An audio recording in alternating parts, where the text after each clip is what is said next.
बच्चों, आज हम लोग पढ़ेंगे संख्या और संख्या पद्धति। पहले पढ़िए, अच्छा लगे तो कृपया मेरे चैनल को सब्सक्राइब कीजिए।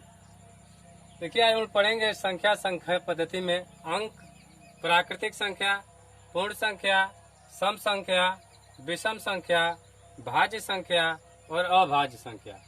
देखिए, सबसे पहले हम पढ़ते हैं अंक। अंक किसे कहते हैं? ठीक है, जैसे हमको कोई वस्तु गिनना हो, कॉपी गिनना हो, कलम, किताब या कुछ भी गिनना हो, तो हम ऐसे गिनते हैं 1 2 3 4 5 6 7 8 9 10। ये जो हम हमारे मुख से आवाज आ रही है 1 2 3 4 5, इसके लिए संकेत बनाया गया है। ठीक, इन्हीं संकेतों को अंक कहा जाता है। जैसे 0 बोल रहा है तो इसको ऐसे लिखेंगे, 1 आवाज आ रही है तो इसको ऐसे लिखेंगे, 2 आवाज आ रही है तो ऐसे लिखेंगे, 3 आ रही है तो ऐसे लिखेंगे, 4 आ रही है तो ऐसे लिखेंगे, 5 6 7 8 और 9।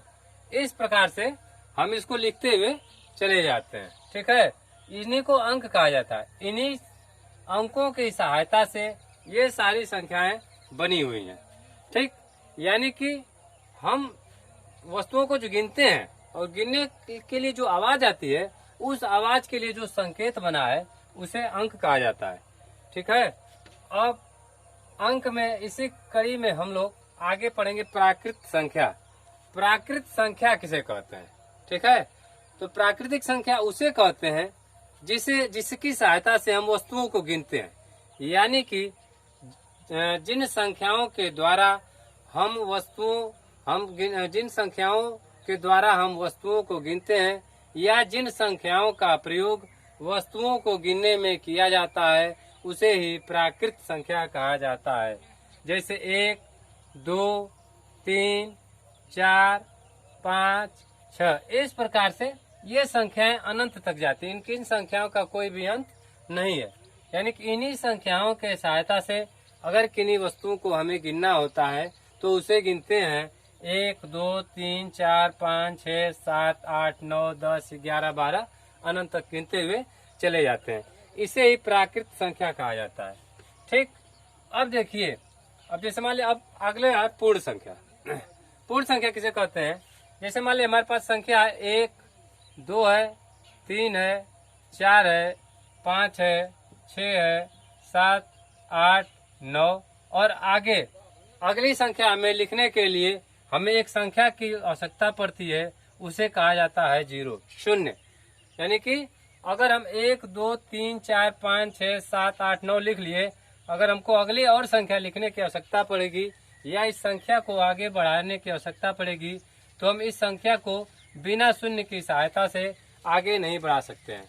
यानी कि ये संख्या, ये समझिए कि अधूरी थी, हमने यहाँ पे शून्य ला करके इस संख्या को पूर्ण कर दिया, यानी यह संख्या पूर्ण हो गई।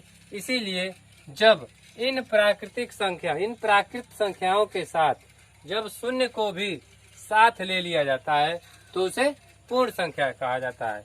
यानी कि प्राकृतिक संख्याओं के साथ शून्य को भी सम्मिलित कर देने से जो संख्या हमें प्राप्त होती है उसे पूर्ण संख्या कहा जाता है और इन संख्याओं का भी अंत नहीं है। जिस प्रकार से प्राकृत संख्या अनंत होती है, उसी प्रकार से पूर्ण संख्या भी अनंत होती है। ठीक, सम संख्या किसे कहेंगे? सम संख्या वे संख्याएं जो 2 से पूर्णतया विभाजित हो जाए, उसे सम संख्या कहा जाता है। ठीक है, जैसे 2 है, 4 8 10 12 14, इस प्रकार से आगे ये भी संख्या अनंत तक हो जाती है। देखिए, जो सम संख्या है, यानी कि 2 से ये भी पूर्णतः विभाजित हो जा रही है, 4 से ये 2 से ये भी, यानी कि वे सारी संख्याएं चाहे कितनी बड़ी क्यों ना हो या कितनी छोटी क्यों ना हो, जो 2 से पूर्णतः विभाजित हो जाए उसे सम संख्या कहा जाता है। ठीक, उदाहरण के लिए 2 4 8 10 12 14 16 इत्यादि।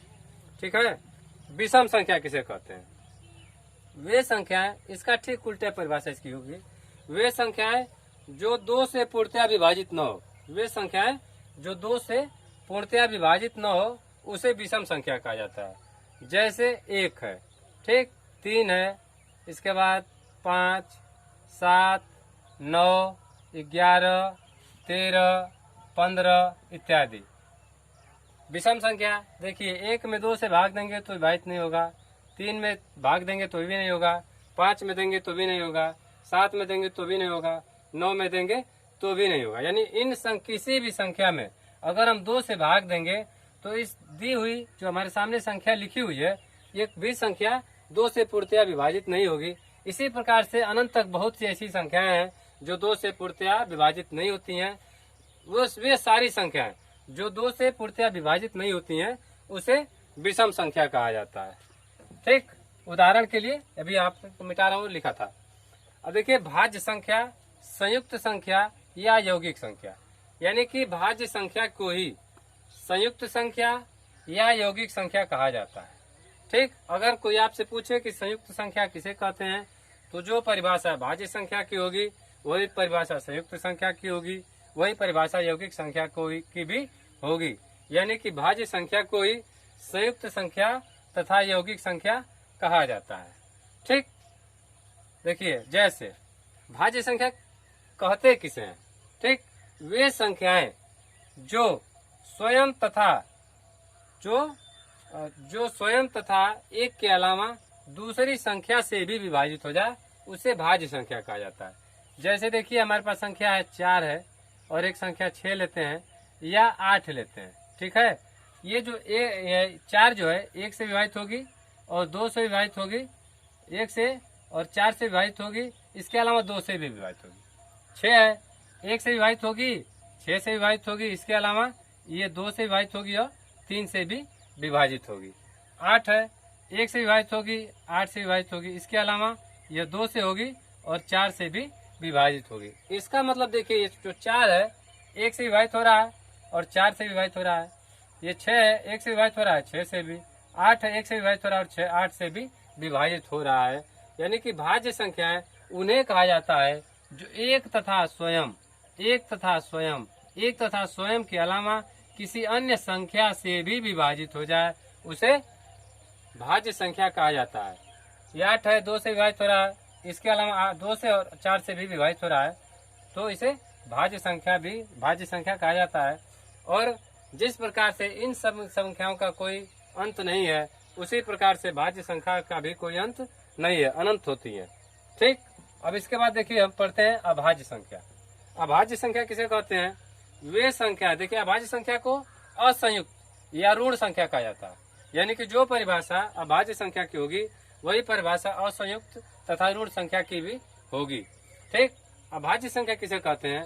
वे संख्याएं जो एक तथा स्वयं के अलावा किसी भी संख्या से विभाजित न हो। ठीक है, जैसे मान लीजिए अब इसमें 3 है और 2 है। ठीक, इसके अलावा 5 ले सकते हैं, 7 ले सकते हैं और 11 ले सकते हैं। ये सारी संख्याएं जो 2 है 1 से विभाजित होगी और 2 से विभाजित होगी। इसके अलावा कोई भी संख्या इसको विभाजित नहीं कर सकती है। किसी भी संख्या से इस संख्या में भाग नहीं जाएगा। ठीक उसी प्रकार से 3 भी है, 3 में 1 से भाग जाएगा और 1 के अलावा 3 से भाग जाएगा। इसके अलावा कोई ऐसी संख्या नहीं है जिससे 3 को विभाजित किया जा सके या 3 विभाजित हो जाए। इस प्रकार की संख्याओं को अभाज्य, असंयुक्त या ऋण संख्या कहा जाता है। ये संख्याएं भी अनंत तक होती हैं। ठीक,